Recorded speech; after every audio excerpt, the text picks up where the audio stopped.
All right, welcome. The title of this presentation is Frustration to Triumph, Goal Setting for Success in the New Economy.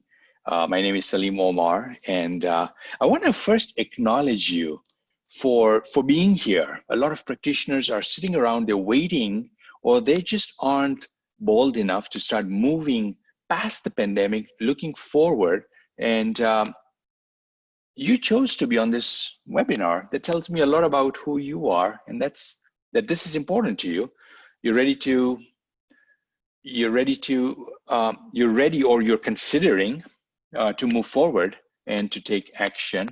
And I give you a lot of credit for thinking like that, wanting to move forward, because fear lives in stagnant waters. If we feel for a lot of fear and a lot of uncertainty, that's going to paralyze us from getting results, taking action and getting results. So two groups of people that I encounter every day, every week, as I'm talking to practitioners, small business owners, and so forth. So the one to the left is the 5% are the people that are playing offense. They are thinking about how to make their clients win. They're thinking about growing their practice, and they're ready to, they're in the process of protecting what they have, their client base, their revenues, profits.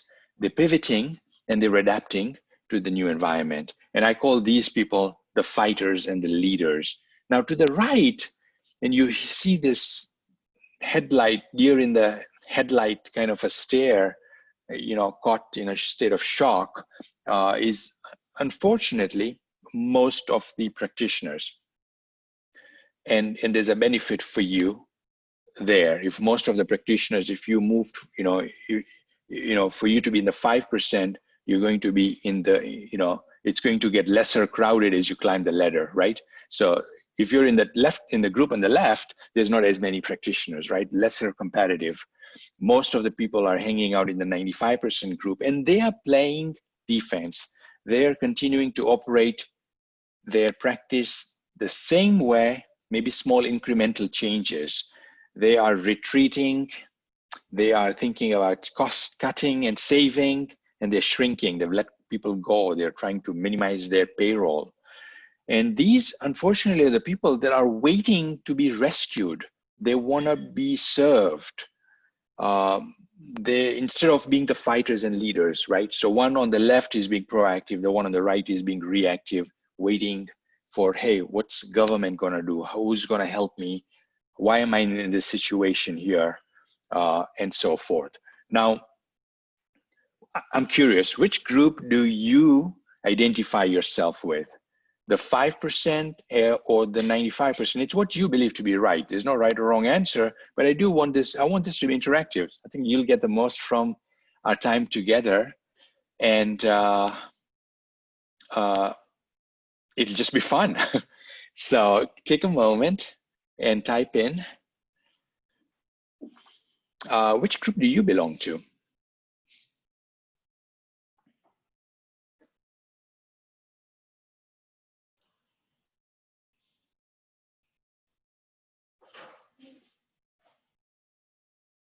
You're ready to play offense. You're the fighter. You're a fighter. You're a leader.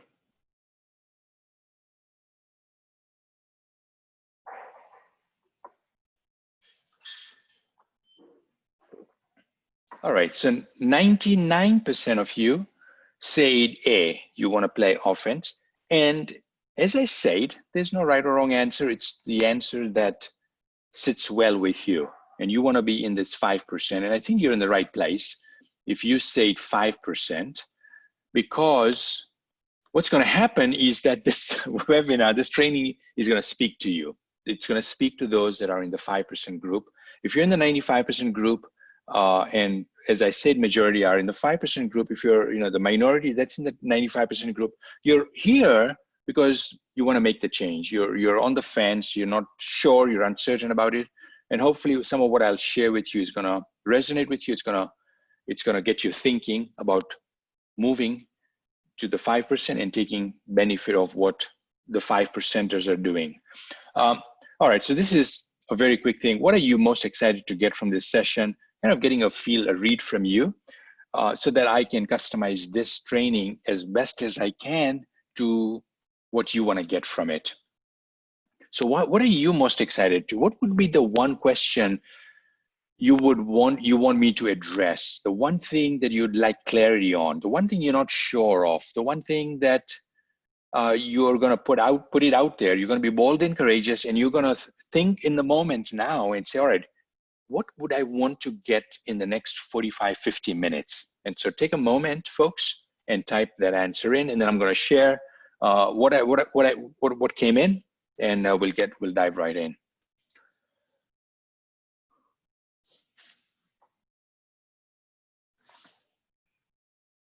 What is the one thing you are not sure about, you're not clear about, you'd like to get that clarity from this session? What is that? The one big challenge you're faced with, the one thing you think about at night, the one thing that keeps coming back again and again in your worries and your challenges.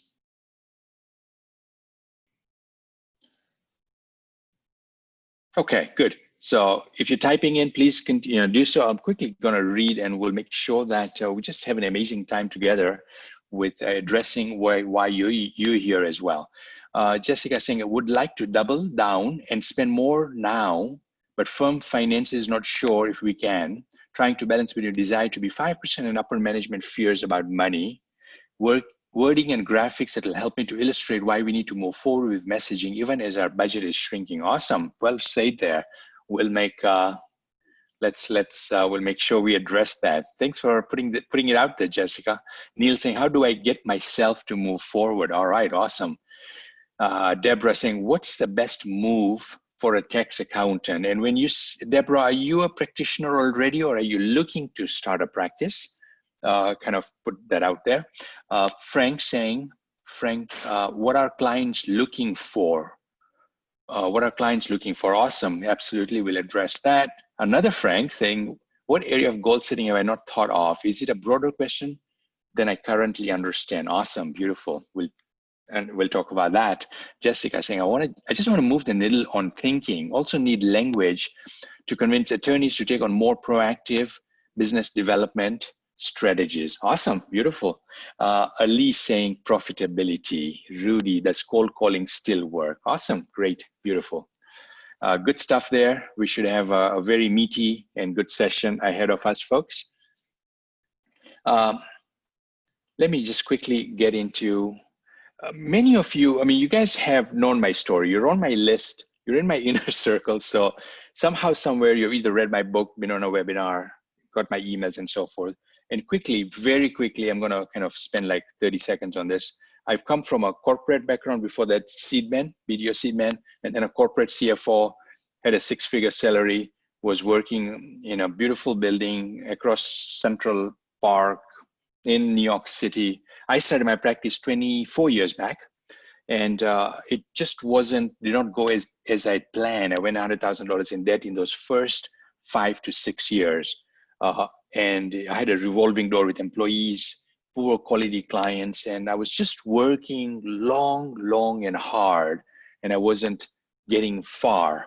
And my realization is that I was working hard, but wasn't working smart. Michael Gerber, the man who wrote The E-Myth Revisited in the 80s, I came across his book, The E-Myth Revisited, and totally resonated with it, hired him as my coach, and he helped me transform my business, helped me to start looking at my business, not as an accountant, but as an entrepreneur. And that's the first thing I would want to bring to you in how you are approaching your business, how you're approaching your practice. And I'm doing it based on the questions that you've asked me. How would a CEO, how would an entrepreneur approach the question you've asked me compared to how an accountant would approach that question? So I want you to start thinking along from a standpoint of CEO, and looking and being able to step back and look at your business as a whole and say, all right, which parts are not working? Which ones are working? And what would I do if I was paid? I was a $5,000 consultant, looking at your own practice, if you were the $5,000 an hour consultant, which parts are working, which ones are not? And then the ones that are working great, the ones that are not, you'll go and then fix them, work on them, right? And a little later on here today, I'm going to share with you the framework of what those parts are in a practice that you want to be looking at. And so Michael helped me to approach my practice in a very different way. And within 3 years of working with him and his team, I was able to transform my practice where I was working 6-7 days a week and not enjoying my practice to one where I'd created a lifestyle practice. And I'll talk about what a lifestyle practice is. In essence, I'll tell you what a lifestyle practice is now. Lifestyle practice is work as many hours as you want to work with the types of clients you want to work with, the team you have, with the type of team you want to work. So it is in essence a lifestyle practice. It's a practice that serves you rather than you serving the practice. Now, these were words from Michael Gerber back in the 90s when I first met him, and and he's teaching. He's like, Salim, have you created a monster that's sucking away your life? And sadly, I was in that group where I was being sucked into working long and hard, and at the end of the day, not enjoying it. At the end of the week, not enjoying what I'd gone through for that week. I wasn't enjoying the journey, right? So today I own a successful, thriving 8-person CPA practice that allows me to live the lifestyle that I want. And I own a practice. So what I share with you, and this is really very important to me, is what I do in life, in my own, I'm not a guru or a consultant or somebody who has ideas. This is stuff that I'm putting into action every day because I own an accounting practice. My accounting practice is located in Central Jersey.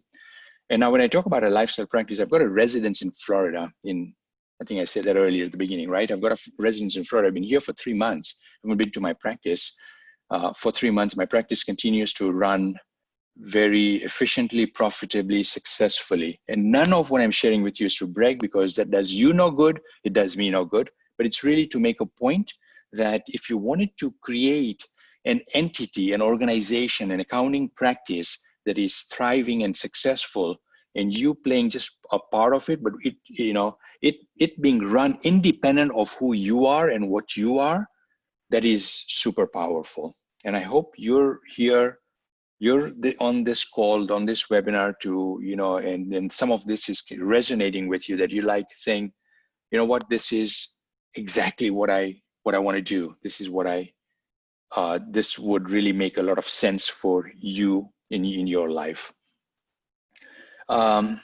So something that was really also, that was profound for me early on in my journey, when I started working with Michael and the like, was creating the rule of 72. And the rule of 72 is the rule of 72 hours. And what I saw myself is taking courses, attending seminars, reading books, and I was doing that and I wasn't going far. And I had to create the rule of 72. And the rule of 72 is taking action within 72 hours, because ideas are ideas. Ideas don't bring money. Ideas don't bring results. Ideas does not bring success, but action does. So we need to take these ideas and turn them into action. And now the time period between these two things, the longer it is, the lesser the chance of this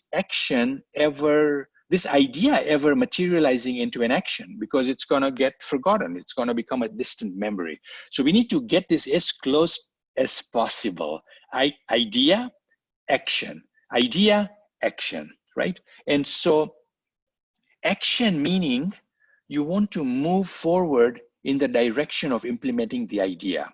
Important, the idea is not going to get implemented within 72 hours, but you start moving in the direction of implementation, right? You take one simple baby step within 72 hours. Sometimes it's within an hour, within 5 hours, and so forth. And this rule of 72 has served me really, really well in so many different aspects of both my businesses. I would not have been able to author and write 4 books while running my practices or while having a second business, if it wasn't the rule of 72, which is taking fast action, with taking a baby step, right? A book starts with a table of contents. It doesn't start with a whole chapter or anything of that sort of the manuscript, right? It starts with a table of contents. Let's get a table of contents completed within 48 hours. A first draft, a first version. Yesterday, I had a meeting with my coaching members, and one of them reminded me something that I'd shared is perfection along the lines of, and you guys may even think of the words, it's not coming to me, perfection is an enemy, something along those lines. And it was Neil Denman. He's got a practice in Arkansas, doing phenomenally well, and he was kind of just sharing it out when one of the coaching members said something is perfection is the enemy of something, right? But you get the point that we want to kind of move forward in the direction. It doesn't have to be perfect. Let's get some forward movement into getting progress, because you're going to learn from that as well, right? You'll get real-time feedback when you start implementing stuff, and based on that feedback, you can then tweak your strategy. Is this making sense, guys? Let me kind of check in with you guys. If this is resonating, it's making sense. What's the one thing so far that you're taking from this?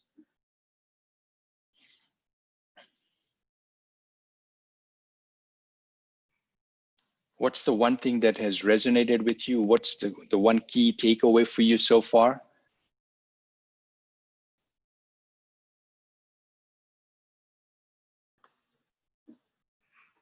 Everybody, let's participate. Let's play together. We'll have fun. The one thing that resonated with you so far. All right, so here they come. Idea to action, says Deborah. Frank says 72 hours to action. Yep, absolutely. That was Frank. Two Franks today. Frank saying, take action, don't sit on my ideas. Yes. Harsh saying, positivity to achieve the goals. Yeah, we'll talk more about that as well. 100%, we're moving in that direction there. Jessica saying the necessity for a shift in thinking is basis for action. Beautiful. Neil saying really need to react in a timely fashion. 100%.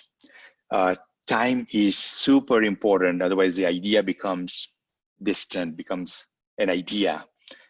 Celia, love that. Baby steps, write the table of contents. Carrie saying, take action. Taking action doesn't have to mean completing something, just starting the process. Yeah. Hey, Dale, I know you because must be you. Too many ideas, not enough action or execution. Yep. Awesome, beautiful. Let's continue. You guys are very interactive group, so appreciate that. And so one of the things that this is not new to you. Yeah, you've heard goals. You've probably been talking about goals with your clients as well. Some of what I'll share with you may be a nuance, the way I'll share it with you, and really making it relevant for where you are now in your journey. Three types of goals: long-term goals, 8 to 10 years, mid-term goals, 3 to 5 years, and then short-term goals is 1 year and then 120 days. So that's what that means at the bottom there. It's a 1-year goal. And then that 1-year goal is broken into 3 trimesters in the year: January through April 30, May 1st to August 31st, and then the 3rd trimester. So right now we are in the what trimester? Second trimester. Currently we are in the 2nd trimester, which started May 1st. So that's what short-term goals are. You plan out the whole year and then you create goals for this trimester. So I want you to be thinking about it for yourself for 2020. What are your goals for 2020? And then what are your goals for this trimester? But I'm jumping the gun. So let me go back to the longer term goals and then we'll drill down to the shorter term goals. So longer term goals is big, hairy, audacious goal. What's your big, hairy, audacious goal? 10 years from now, where do you want to be? And I know you've heard this. You may have heard this, but look, you're here. It's a great time to revisit this and take a moment and say, all right, where do I want to be 8 to 10 years from today? What revenue size do I want to be? And so forth. Now, here's something that's very important. Most people, they underestimate what they can do in 10 years, but they overestimate what they can do in 1 year. Let me repeat that. Most people underestimate what they can do in 10 years, but they overestimate what they can do in 1 year. And the reason that happens is because from the past, they've set unrealistic short-term goals. And the way they've gone about executing those goals has not been the best, with so many things in the air, having lack of focus and so forth, things that are important. We only want to have 3 goals every trimester, not any more than 3 goals. And then you want to have the whole team participating in those goals, make it a team event. This was something that I learned from Vern Harnish several years back when I'd interviewed him for one of my programs. Vern Harnish is the author of the Rockefeller Habits. Gazette owns one of the most well-respected coaching companies for 8-figure, 9-figure entrepreneurs. So I was lucky enough to get him on a call where I interviewed him for my members. And so this is one thing that he told us is you want to have just a few goals, right? 3 goals is about right. And so have 1 goal on client attraction, have 1 goal on streamline operation, have 1 goal on building a championship team. 3 goals, and then get the whole team participating and aware of what that goal is, and then create individual team member goals based on the firm goals. Now, here's the reason why in the past you may not have had the level of success with your goals. It's because you were the only one working on those goals. You didn't have the whole team helping you with those goals. And that makes a huge difference. When you've got one person rowing the boat and you've got other people that are unaware of where the leader, how the leaders, in what direction the leaders rowing the boat, meaning the goals, working on those goals, and they're in other places, you don't get the momentum that you truly want to get, right? So most people, most practitioners, they've, in the past, they've created goals, short-term goals, and they didn't get the kind of traction they wanted. And because they did not get the kind of traction they wanted, they got let down. They felt this, they felt a sense of disappointment, and they say, this goals thing doesn't work. And I wasn't able to reach the type of goals that I was, that I really wanted. Now, when we start thinking like that, what happens is that it discolors our vision, it discolors our long-term goals, because now we are based on short-term goals. Oh, I wasn't able to grow my practice much this year. It grew only 50K. All right, 10 years, if I can grow it by $300,000, if I'm at 300,000, I want to be at 500,000. And my big, hairy, audacious goal, they'll tell me, Salim, is 800K. That's where I want to be in 10 years from now. And I'm like, you're thinking too small. You're thinking too low. And I'll give you some examples of people that I worked with. And this is a small sampling of folks that created their big, hairy, audacious goal after I started working with them for like 6 months or a year, right? And so let's start off with Danny. His big, hairy, audacious goal is 4 million. He wants to be at 4 million, and his 3-year goal, this was last year, 2 years back. Yeah, his 3-year goal is 900K. He's going to do about, I think 650 or so this year, right? When I met Danny, his big, hairy, audacious goal was about 750K. He was doing 300K, and he said, if I get to 750K, I'm good. And that was his big, hairy, audacious goal. And we started working, and he saw the possibilities of what can happen when you have goals every trimester, and you're focused, and there's accountability, and you're working on those goals trimester after trimester. The sky is the limit. And for Danny, there's no right or wrong. Danny wants 4 million. That's what he wants. That's his number, right? With a net of a couple million. He's on his way. Last year, he bought his own building that houses his office. So he's on his way. Michael is a practitioner in New Hampshire. Big, hairy, audacious goal is 15 million. Met with them, him and his 3 partners, directors. Big, hairy, audacious goal, they were doing 3.5 million. Big, hairy, audacious goal was 5 million, stretching into 6 million in 10 years. 15 million. That's their big, hairy, audacious goal. They're already like at 5 million. Rajiv, a practitioner in Edmonton, big, hairy, audacious goal, 10-year goal, 3 million. Before I met with him, he was doing like 400K. Big, hairy, audacious goal was like 600, 700K. Changes the whole game, just changes the whole game. Susan, coaching member, spoke to her yesterday on a coaching call. Big, hairy, audacious goal 2.2. That's her number. That's the number she wants to, that's where she wants to be in 10 years. And this was an exercise I went through last year. So in 9 years, 2.2, she's at 1.3 currently. 2.2 works for her with a nice net of 1.1. 3 years, she wants to be at 1.4. As I said, she's like at the 1.25 mark. So she's going to hit the 1.4 this year, right?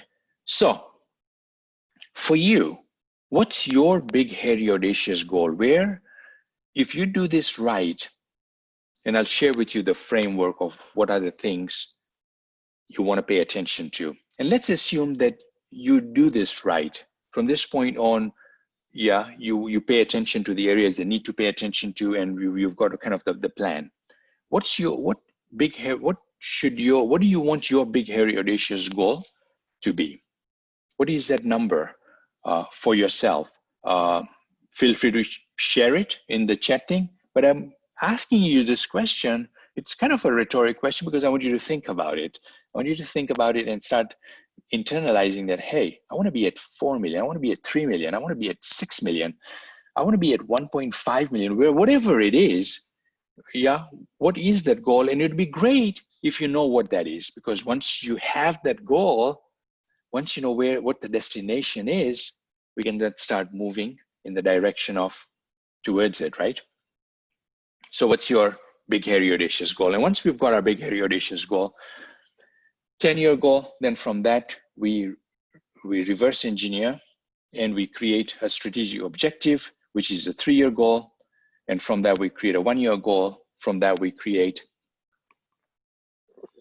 goals for the trimester. And as I say this, we are in the second trimester. So we kind of come down to this today, this week, this month, this trimester, from where do we want to be 10 years from now? And whenever I've taken practitioners through this exercise, people that I mentor, people that I've been, that I have a relationship with, it has been so helpful to get that clarity for themselves, because now they've got the blueprint, they've got the roadmap, right? Much like an architect. If we want to build a house, hey, let's draw it out, man. Let's get it on paper. This was one of the things that Michael Gerber forced me to do when I met him. Yeah, Salim, what's your strategic objective? And he forced me to write on a sheet of paper my strategic objective. That second thing that you guys see there, the strategic objective.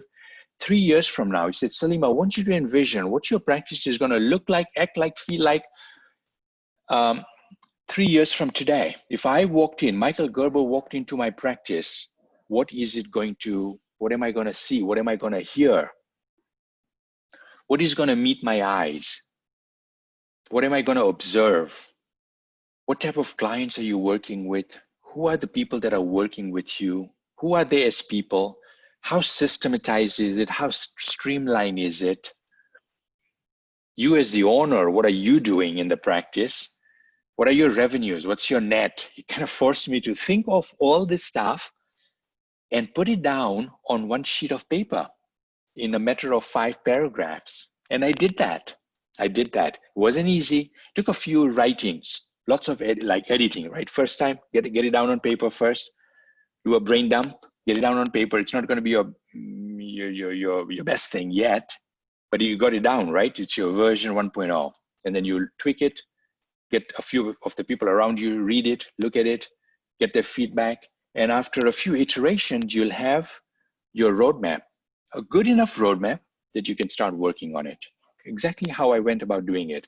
Went and created my strategic objective, created my roadmap. Now I have it on paper. Now I can go and work on it. And in 3 years, there's a transformation on how I was approaching my business and the kinds of things I started working on. It wasn't coming to the office in the morning and say, all right, what am I going to work on today? what should I work on today? No, I have a roadmap. This is my roadmap. I'm going to follow this roadmap, because from this roadmap comes what? I've created goals. I've created 1-year goals. I've created trimester goals. I've created goals for the month, for the week. And that's what I'm working on. I have a roadmap. I have goals now so that I can start working on it. And the things that I'm not going to work on it, I can now go to my team and say, hey, team, can you guys help me with executing these goals? So now I've got the team participating in making my strategic objective, my 3-year plan, coming into existence, coming into fruition. And guess what? I'm going to be meeting with my team on a regular basis. Hey team, how are we doing? Who's John? How are you coming along with your goals? Susan, how are you coming along with your goals? Any challenges? Any obstacles? Anything we can help you with? Right? You've got the firm, the team members of the firm. You've got everyone in the boat rowing now in the same direction, working towards common goals. Makes sense? Just kind of want to check in with you guys. Did what I shared with you from a goal setting standpoint, did that make sense? Did that resonate with you? What is the one key takeaway from what we just talked about? Yeah, Ali, at that moment, I didn't have anything on the screen. Thanks for sharing. It was a blank screen. I noticed it. Very infrequently have I done that, but I wanted to make sure I finished my point before I went to the next slide. Folks, giving you guys a few seconds to share what resonated with you with what we talked about with goal setting, goals, big, hairy, audacious goal, 10-year goal, 3-year goal, 1-year goal, trimester goal.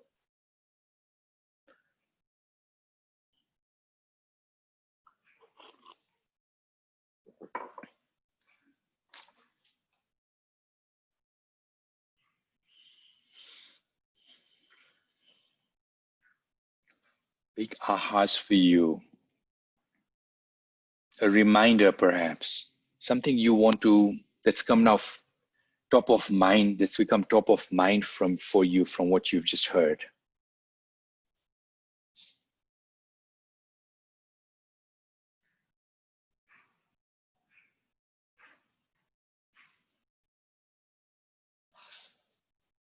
A few more seconds. And folks, when I share the feedback that comes in, I find it very instructive when I'm in a setting like this and I hear what other attendees are saying and thinking, because it kind of opens up, broadens my own thinking. So when I'm sharing this, kind of hear what other practitioners, because it may trigger an idea or a thought that you may not have thought about, right? So kind of be open for that. All right, cool. You guys are amazing with just the interaction here. So keep it up. Celia saying 10 million in big, hairy, audacious goal. Frank saying work backwards from big, hairy, audacious goal to short term. Awesome, absolutely. Reverse engineer that, yeah. Long term to short term. Jessica saying most people underestimate what they can do in 10 years, but they overestimate what they can do in 1 year, 100%. Elise saying big, hairy, audacious goal, 15 million with a 25% profitability. Awesome. Good numbers. Rudy saying, start with big, hairy, audacious goal, then reverse engineer. Yes. Neil, really need to decide what I want. Being a senior citizen, it is different from everyone else. Yeah, Neil, I'm with you, but I'll tell you this. A lot of people struggle, whether senior citizen or not. The important thing is to give yourself a deadline. We are deadline driven people, right? So don't give yourself a time period. Yeah, be fair to yourself in that you're not going to make a decision about whatever the 3-year goal or something this moment, but push yourself with a deadline. And this really applies to everyone. If you're really, this is really resonating with you and this is making sense, start imposing self-imposed deadlines, right? Put a deadline. I want to get my big, hairy, audacious goal by tomorrow, before I finish off tomorrow. Just kind of create that, or I want to have my strategic objective written by next Wednesday. Along those lines, you get my point. Deborah saying, dream big, emphasis on strategic plan, then 3-year goal, 1-year goal, 1-month goal, 1-week goal. Can take stock every week so you can adjust. Oh, love how you say that. Yes. Ali saying 3-year goal, 2 million with 20% profitability that is working for us for the time being. Awesome. Beautiful. Nice. Thanks, guys, for sharing that. All right. So the genius frame, the genius model is where I want to go next. So here's, oh, what's going on here? With the genius model, where I want to go next is, being in practice is no doubt difficult. It's challenging. It's got so many different obstacles. This is before COVID. It was challenging with all kinds of stuff, right? Competition in cloud and clients and all that. It's gotten even more challenging in how we've got to adapt going forward. Despite this, I believe that the accounting industry is a lucrative business to be in if it's done right. And the reason I say this is here. Why I feel the accounting industry is a lucrative business to be in. Right here in front of you, it's very scalable with the right system. When you have the right systems and the right team, you can scale it. You can grow it to 1 million, 2 million, 5 million, because once you put in the right systems, you have the right team, you're able to do that. You've got technology for speed and efficiency, accounting, tax, business, help service. The services we provide, they're a staple. It will always be needed. Agreed? We're not going anywhere. Our services are going to be needed more and more and more as people get more into business, starting their own businesses, their own e-commerce businesses, their own online businesses. Small CPA firms are going to be needed. You can run your practice from anywhere, profits from 40 to 60% with the take-home pay from $500,000 to 1 million and over. So the very reasons I feel that the accounting business is a great one to be in. So in this process of working in my practice and seeing what's working, what's not, hitting the wall, in the process transforming my practice, I created the Genius framework. And I found this for myself, for people that I've mentored. This framework really puts in place, in picture, on one sheet of paper right in front of you, what are the areas you want to pay attention to. So let me walk you through this because it is going to be significant. It's going to be significant. Putting this into place in your practice, it's going to make a huge, huge difference. So the bullseye, the lifestyle practice that I mentioned to you. Yeah. If you want to create a lifestyle practice, a practice that gives you 3 things, those words that you see in the overlap there, a practice that gives you freedom to work when you want to work, how much you want to work. It's a practice that gives you the highest income and take-home pay. It's a practice that enables you to make an impact with your clients.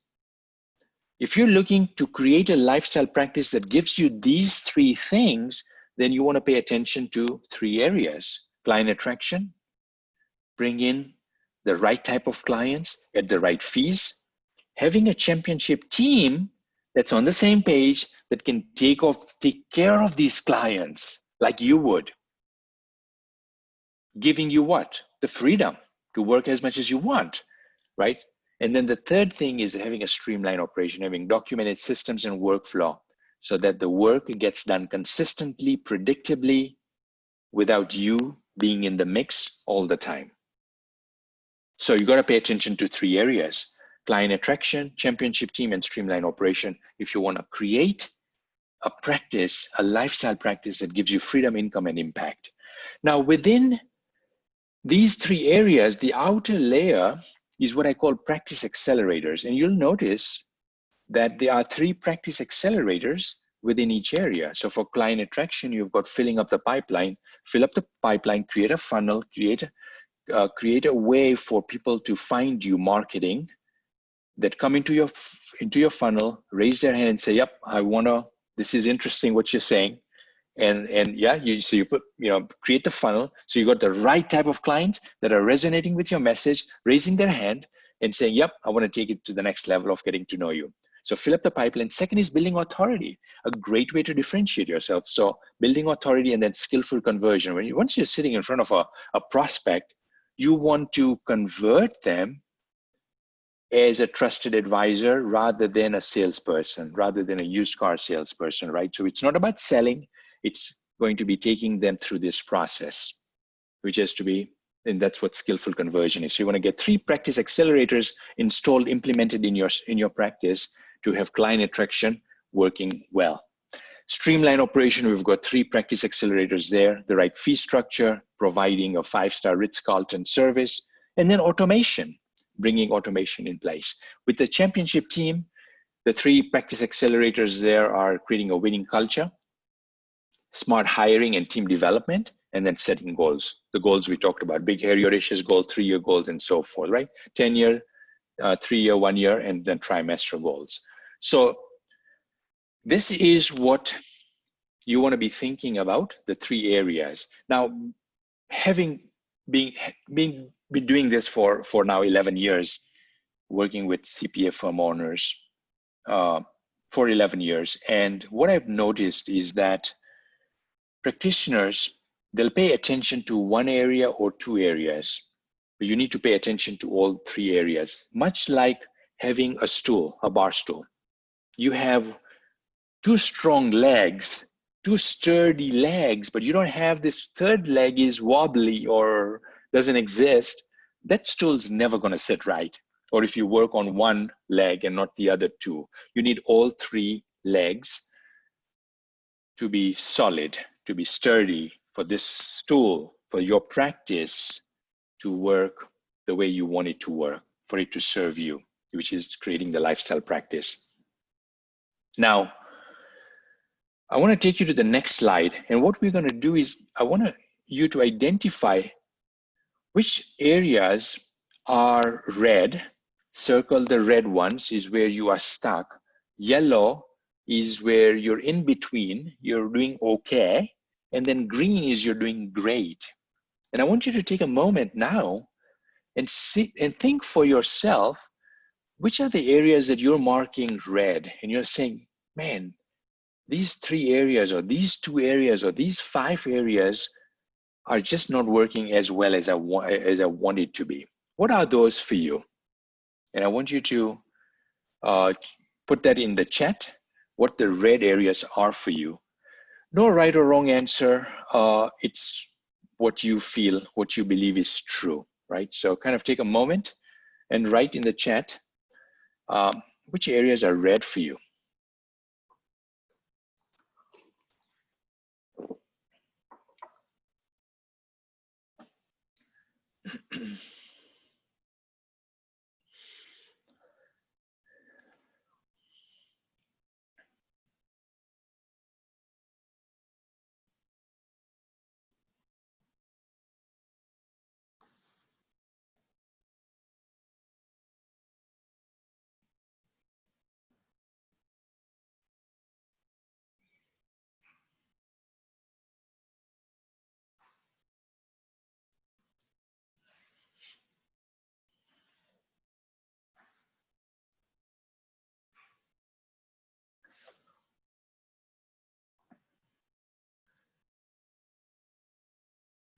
All right.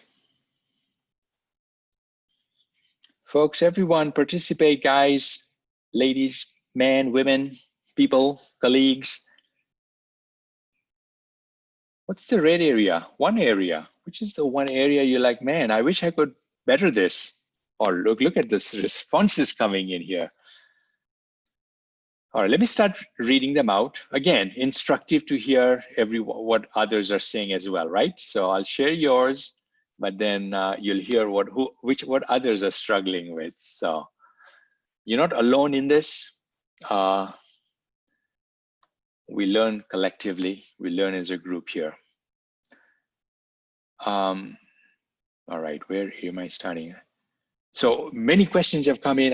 I'll definitely make sure we'll get into that in a few minutes and spend probably the remaining of the time on questions that have been coming in as well.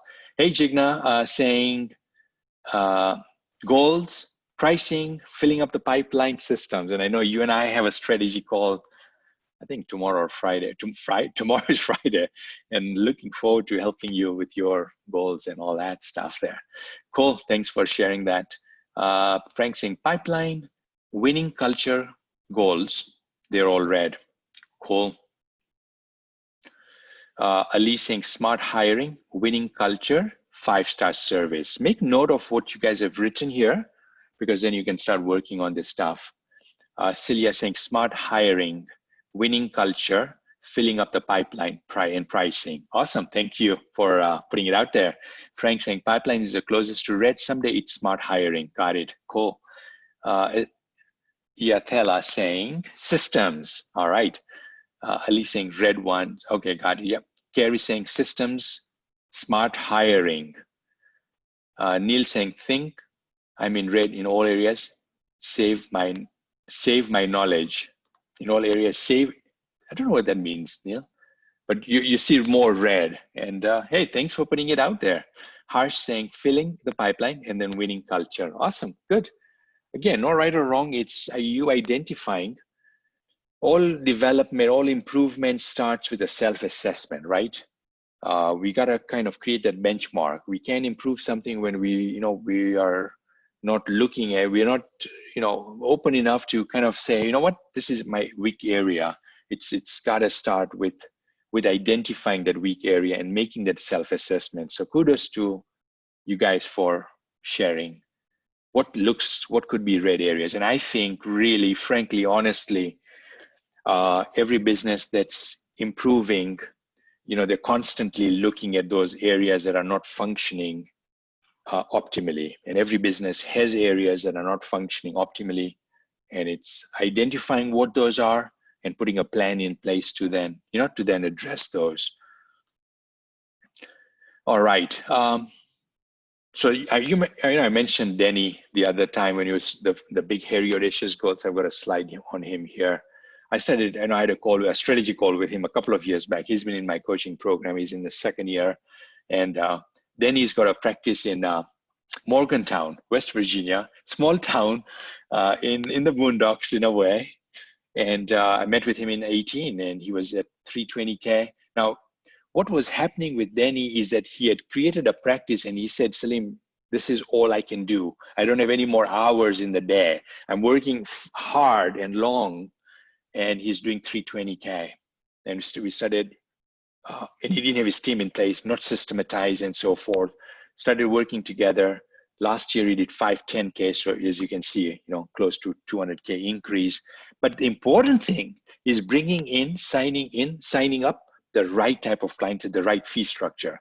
So his clients are like $6,000 to $12,000, some $15,000. Just this past week, he signed up 2 clients at like $24,000 a year. So he's now kind of in the 650 mark for this year, and then 900K, as I'd said, next year. And then his big, hairy, audacious goal is 4 million. And the other good thing is he's not working very hard. When I met with him a couple of years back, he was going through a divorce.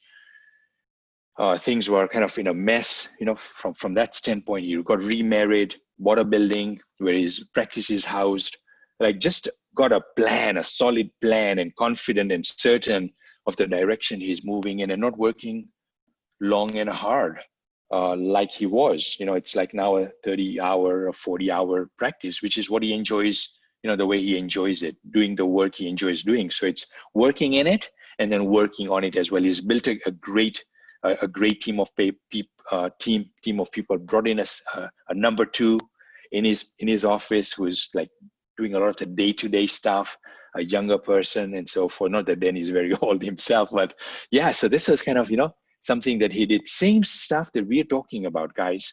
In terms of the goal setting, putting that in place, the genius framework, the genius model I shared with you, identifying what are the weak areas, and then every trimester creating a goal for client attraction, creating a goal for streamline operation, creating a goal for championship team.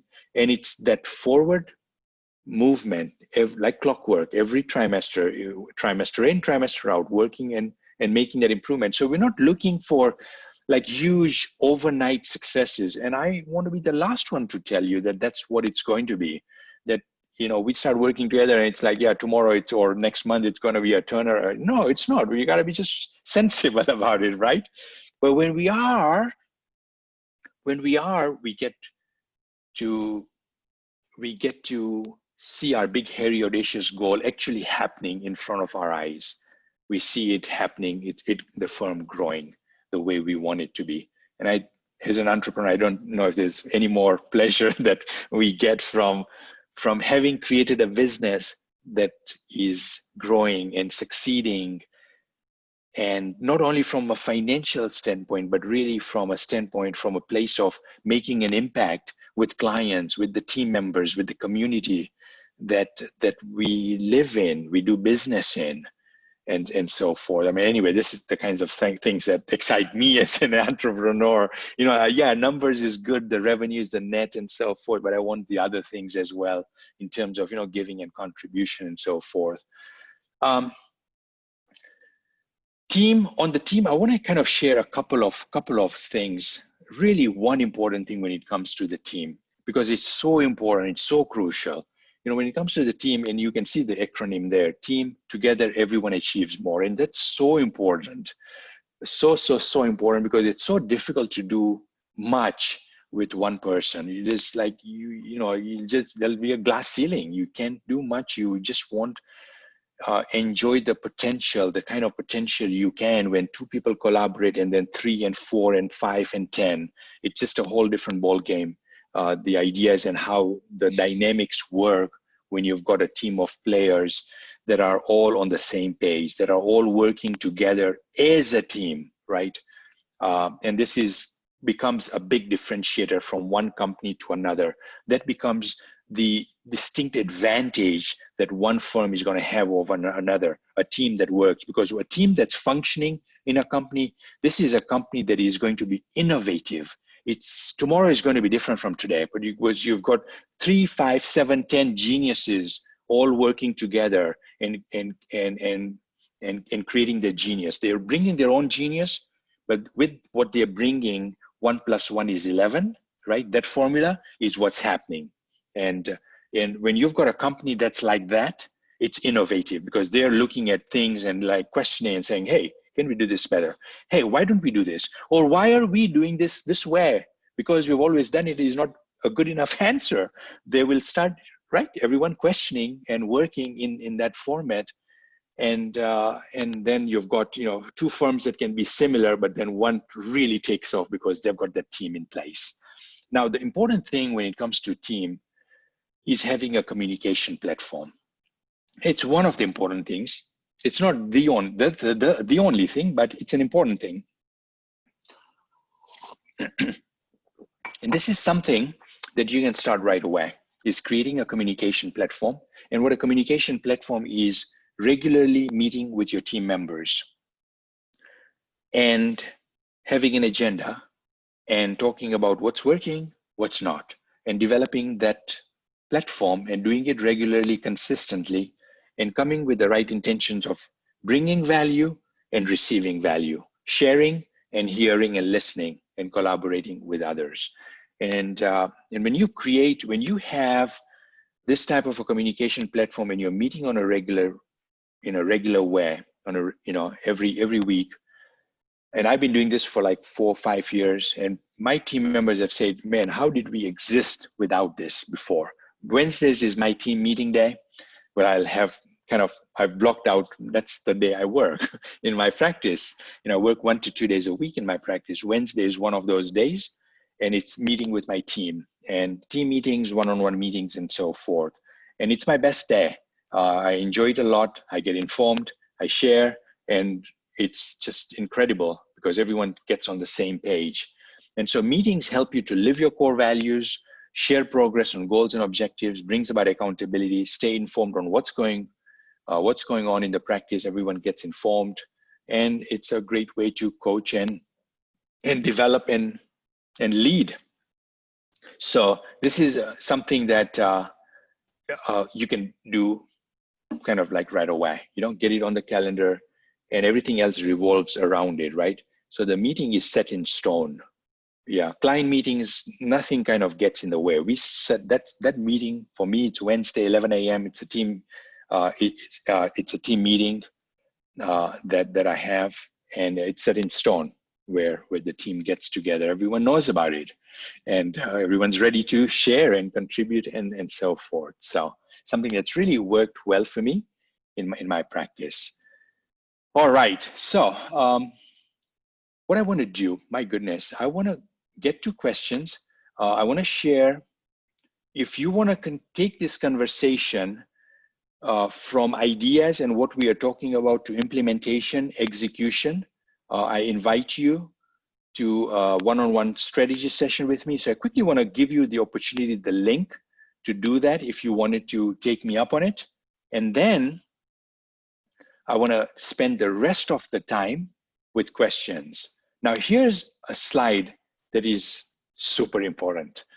It's a quote by this person called Joel, which I don't know. I don't know who Joel is, but I like the quote because it's so true. Vision without action is merely a dream. Action without vision just passes the time. Vision with action can change the world, right? Vision is ideas, and action is where it really starts happening. And I wanna invite you for a one-on-one strategy session to help you grow, to put the genius model, implementing the genius framework that I shared with you. And here's what we're going to do on this one-on-one, what I call roadmap to success strategy session. We're going to talk about your vision. Where do you want, what does a great 12 months look like for you? What needs to happen in the next 12 months for it to be awesome? And then we'll talk about what's your current reality, meaning what's working now, what's working, what's not. We'll talk about the obstacles, things that are the sticking point, they're missing, they're slowing you down, they're getting in your way. We'll become clear about those. And then we'll create an action plan, 3 steps to get you quickly what you want. And you'll finish off, you'll leave that meeting feeling confident and excited about your practice. So it's a continuation of this conversation that you and I have had. You're getting all these ideas, you're thinking about stuff, you may be excited. You're like, yeah, Salim, ready to go. And this is a way for us to kind of take those ideas and put them into action. So I think there's a link somewhere here. Shoot, did I click the apply now? I shouldn't have. I didn't know it was an active link, but anyway, that's the link here. Perhaps I can copy this. Let's see if I'm able to do that.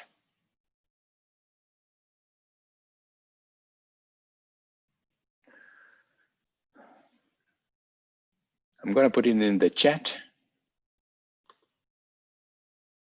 Success, success, yes, to everyone. All right, so simple enough. The link is there for you to kind of click on it, schedule the strategy session with me, and you're good to go. You and I will converse about putting a plan together for yourself. All right, so having said that, let me go back to what I want to do actually is go into questions, spend the next 5 minutes or so answering questions that you guys have asked. All right.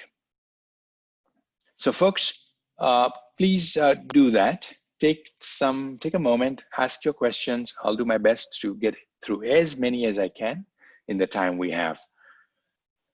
Joe is asking, what are practitioners doing to be proactive? So Joe, hopefully this has given you some ideas because you asked this question early on in the training today. What are you doing to be proactive?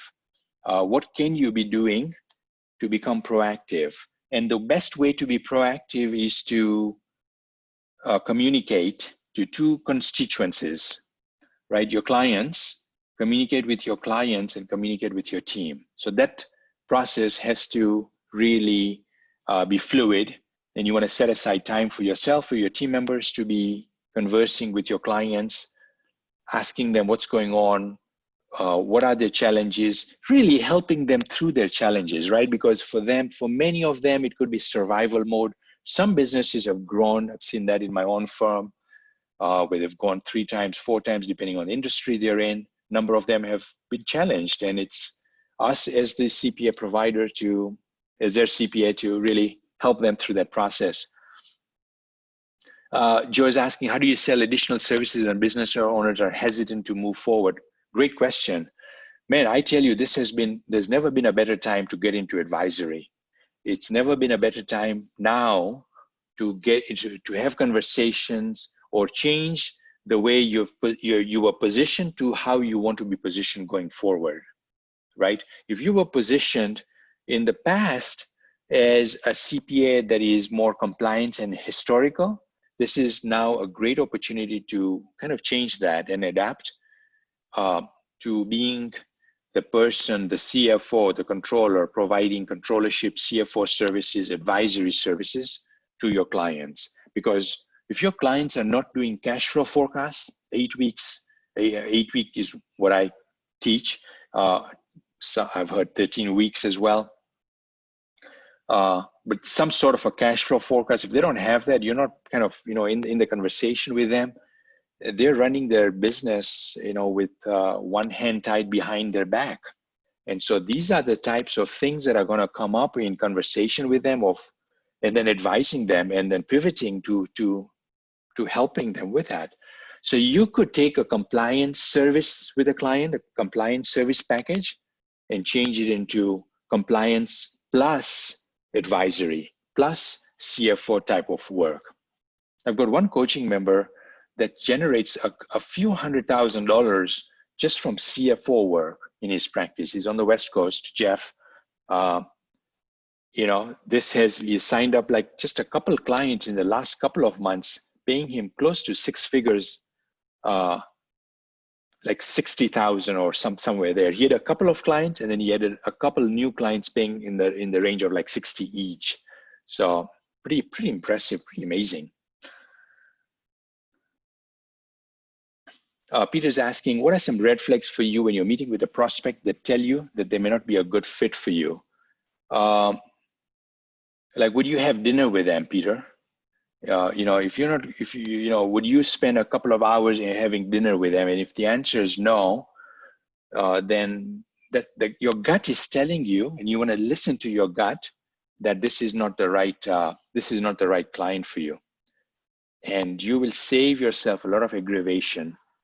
Not bringing them up. If you're typing this question, it's something's already telling you, right, that this may not be the right client for you.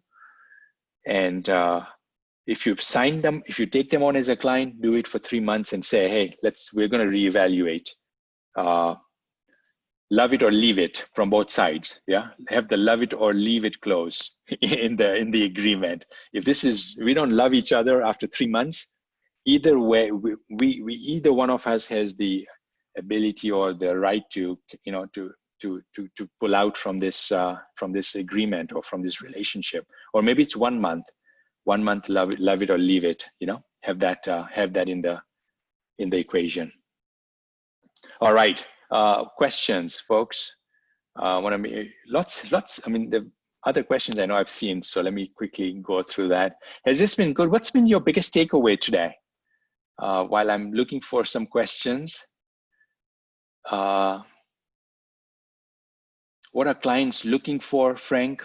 That was what you wanted to get. Ask them, find out where are they at, do the 12-month thing. Where do they want to be 12 months from now? Where are they at now? What's holding them back, right? Kind of the strategy session, what I'm going to do with those who take me up on the meeting, do the same thing with your clients is, where do they want to be 12 months from now? Where are they at now? What's getting in their way? And you help them get through the things that are getting in their way. Frank, did I answer your question about goal setting? Is it a broader question than I currently understand? Hopefully I did. Does cold calling still work, Rudy? Cold calling, I think, is just a hard way of doing business, man. There's better ways of doing business, which is marketing, warming up a cold person, right? So you never want to have a conversation with someone who's cold.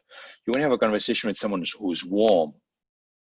And you want to kind of, what I talked about, filling up the pipeline, right? You want to warm them up. So before you start really spending one-on-one time with them, you have warmed them up.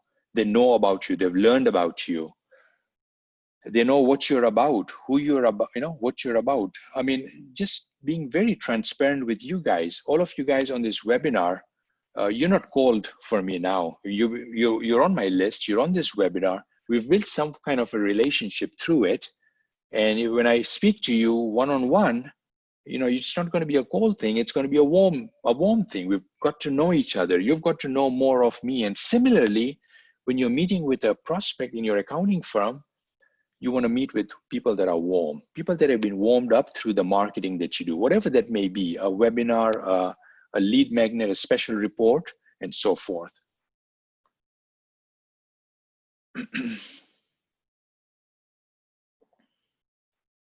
All right.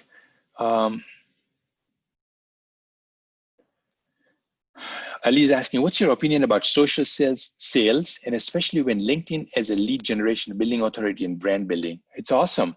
LinkedIn is a great platform. At my last super conference, and Frank, you were there in Orlando, you know, we had a presenter, one of the top LinkedIn guys in the world, present on LinkedIn and how he's built his very successful business using entirely LinkedIn. So LinkedIn is super, super powerful because that's where business owners are hanging out. But there's a strategy, you know, when it comes to LinkedIn, you know, like anything else, right? Yeah, LinkedIn is a great tool, but the way you're going to go about it, the how, is going to be important. Celia is asking, and I'll just take like 1-2 questions, then we'll finish off. How do you automate CFO controllership services when clients want the one-on-one? Ideas to action. How do you automate CFO controllership services?